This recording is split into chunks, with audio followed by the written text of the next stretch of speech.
So nice to have you here. I wanted to talk about something today for the young people that are getting into the business, and they might want to be a sound engineer.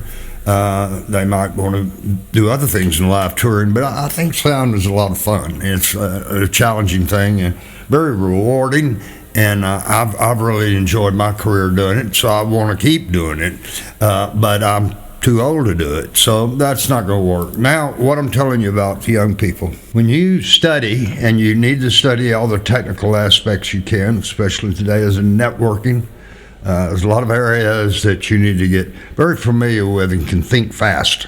Live sound, believe it or not, is about thinking fast and getting things done in a short amount of time. That showtime can't extend it because you can't figure out why something's not working. So anyway, I'll get to the point here, and the point is you need those things that I said in education, and also music. I think music propelled me through my career more than anything, really, that I could communicate with music to the band whenever we would talk on stage at sound checks, and I pretty much understood things that they were asking me, and likewise, I think they mostly understood. We're a team. We're working together. You know, they bake the cake, we serve it. So we're all working together. You got to have that communication with the people you're working with. So the music helps. So here we said with music, and then we got so many ways of working with music nowadays. And one that I do want to talk about is today is the fact of using, say for instance, when you graduate out of college, you have some business cards made, and maybe you've had a little experience in one area, and you get some business cards made, which is always a nice thing to do. It's spur of the moment to be able to hand somebody some way of them getting back in touch with you. So that's a real good way. So what do you put on your business card? Do you put, in my case, Buford Jones, sound engineer? Do I put Buford Jones, live sound engineer? Do I put Buford Jones, audio engineer? That's the key word, and I said it too early. I wanted to get one more in there on that chain of three different thoughts. An audio engineer, that covers a very broad range of different jobs in the music business. So that's what I would suggest to you. And really, I said, well, I'll choose live sound to go into, and that's great. There's a lot of courses and schools available across the United States. Also keep in mind, as much as varying information, studios, I don't know, they're becoming fewer and fewer as we used to think of a studio and what it does. Even then, I wouldn't want to call myself a recording engineer. I'm an audio engineer. So that means I can mix sound on television. That means I can mix sound live. That means I can mix sound in the studio. And to me, there's no difference. Well, I'm a studio mixer and I'm a live sound mixer. Well, what's the difference? Just the environment. That's all.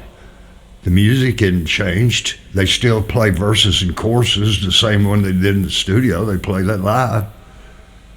You know, the one thing that the live engineer against a recording engineer, talking years back, is the fact that live sound engineers don't have a rewind button, and we don't have a stop button. Live engineers have to do it on the first take. They're like, well, let's keep working on this. We'll finally get it sounding good. No, you got to do it pretty fast and bring it together with acoustics changing on you day to day. So there's some pretty important parts there that you got to come with. So if you get my point about your business card and the way you apply yourself in the industry as you go, that you do like those things, recording, music, playing music, mixing live sound, that interests you, and all the other ways you can think about audio that you enjoy tinkering with. Well, once again, have your card read audio engineer. Really wanted to mix television, but cards just didn't fall that way. And to give you an example of what I'm talking about, I went to TNN. This would have been, I think it was 1990.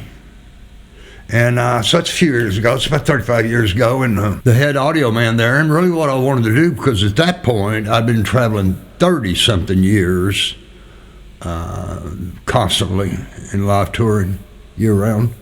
And so I wanted to stay home. I wanted to remember the names of my kids, and I wanted to remember how to get home without a GPS to take me to my home. Oh, anyway, I just wasn't around that much. So I got thinking about it, and I really wanted to work in Nashville. I just really did. So I went to a production place called TNN. Now, many of you have heard of that, and it's a great company. And what they've done in the music world, live entertainment world for years has been incredible. And so I thought, hey, I'd like to go to work for TNN, and I could mix television. That always sounded really good to me. To mix, again, a live show or an album, whatever you want to call it, just to mix it in a good, tight atmosphere that you could truly hear every note coming out of those speakers and not resonance from the hall. So, yeah, I like mixing in the studio. And so just come up. So I went to TNN, and I applied for a job. Well, the head audio person in charge of audio interviewed me. I think he knew my name, and I played golf with several of his employees, and I knew him. I think everybody knew each other. I was just going to him asking for a job. I want to remember where the names of my kids are and how to get home without a GPS. That's why I'm asking for a job here. Two main things, but really is that I enjoy mixing live audio. I think I could be of assistance to you. Well, he says, well, we've heard of guys, Beeford, you got an amazing resume. You just got this incredible log of people that you worked with. People that's done things like that, they come in here and they get bored real fast. That's weird. I don't know if I understand that, but okay. Well, what do you want me to do? The fact is that, one night you'll be mixing a band, maybe, and the next night you'll be mixing a talk show and have two microphones. What's wrong with that? He said, well, these live engineers work with these people you have, they don't like it. I said, well, I'll do it. I would love to do it. It still sounds fascinating to me. Take two vocal mics and just the whole time dialing in compression, see how compression really works its fullest. And I'd want to, just process them to the hilt, but where it couldn't be detected. I think that's a nice part of producing audio. You can do it non-detected and control the sound of that device. So, at any rate, he wasn't going to take me, and he said he'd give it a week to think about it, and I asked several of my friends. So he called me back a week later, just on the phone on this interview, and he said, "Yeah, Beeford, I'm sorry, I can't do anything for you," and boy, what a blow that was. And that's okay. If I'd never been turned down for a job that I remember in my line of work. And but anyway, it's not so much being turned down, it's the reason I was turned down. What? Because I have some nice credits on my resume and you think I'm going to be over top? Tell you what, I've dealt with intimidation for too long. And I wish people wouldn't address me like that. And meaning that because you might hang a platinum record on the wall or something, oh, he's big time, he's worked with so-and-so. I've had people here in my studio that barely will pick up a guitar and play because they're just so worried about my career, my resume, and what I've done. Hey, I'm no different than anybody else on this planet. I'm just trying my best to get through life the best I can. And I was sat there in the middle of this music thing. I was in the right place at the right time. And it just flowed really well for me. So I'm real pleased with that and for that. And so what was the story of the TNN and not being able to get a job mixing on TV? Well, I think that's where that audio engineer comes in, and the problem with having a too extensive resume, I don't know to tell you how to deal with that. Nonetheless, have your business card read audio engineer. And then you go work in the TV if you want to. You go work live if you want to. You go in the recording studio if they still exist, or you go wherever you go to blend sound together. So that's where I'll say. And even once, standing there recording, they're doing this and doing that, different subjects, audio is still audio. But we still do it 20 to 20K. We have bass, treble, same in the studio, same live. Same everywhere else you're confronted with it. Just EQ is a part of it all. The chain of process of mixing is all incorporated. Live sound, recorded sound, what have you. Some fit the environment a little bit better than the other. I may agree with that, and what I'm trying to say is to be categorized. Well, he's a live sound mixer. He couldn't work at his recording studio. And likewise, this recording engineer can't mix live sound because he doesn't have a rewind button. Well, I don't know. It's just something to think about.